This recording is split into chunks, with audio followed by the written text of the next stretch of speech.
The Lisbon Treaty, however it might be taken as a victory for Eurofederalists, because it continues this trend I have already mentioned, is, in my feeling, the last treaty, maybe for decades, or maybe forever, which is codifying the structure, how the European Union should function. I don't think that member states would take any further risk to go throughout another 5 or 8 or 10 years of ratification process of some new treaty or amended treaty in a foreseeable future. Of course, federalists would like to see more. The Lisbon Treaty is not enough for them, but they lack a will and the strength as well at the moment to continue and to push their case further on. And unfortunately, we as anti-federalists are not yet strong enough to make some kind of reverse or turning point.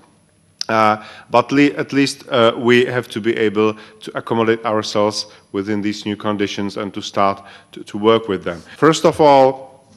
we have to be, I think, practical. We have to accept the fact that the Lisbon Treaty is here, that it's been made valid, and we have to start to work out and to learn how to use some particular instruments that are codified within the Lisbon Treaty. What I mean particularly is the fact that national parliaments, even if not much, they still will have a bit more power, or let's say a bit more of a visible power or treaty codified power than before to incorporate its decision-making power into legislation-making processes of the European Union. And therefore, parliamentary democracy, the ability of national parliaments to talk to each other, to form a coalition of like-minded,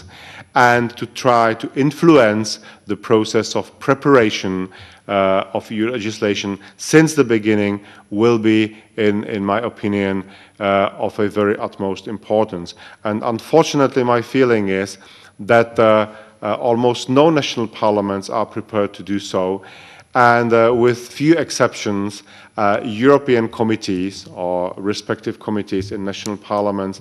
are not prepared to do so as well, and they have to adjust themselves as soon as possible to be a good partners and maybe rather opponents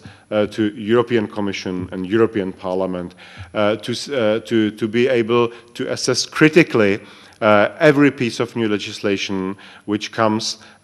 from European institutions, and to be able, if necessary, even to block it or to postpone it to future, or to amend it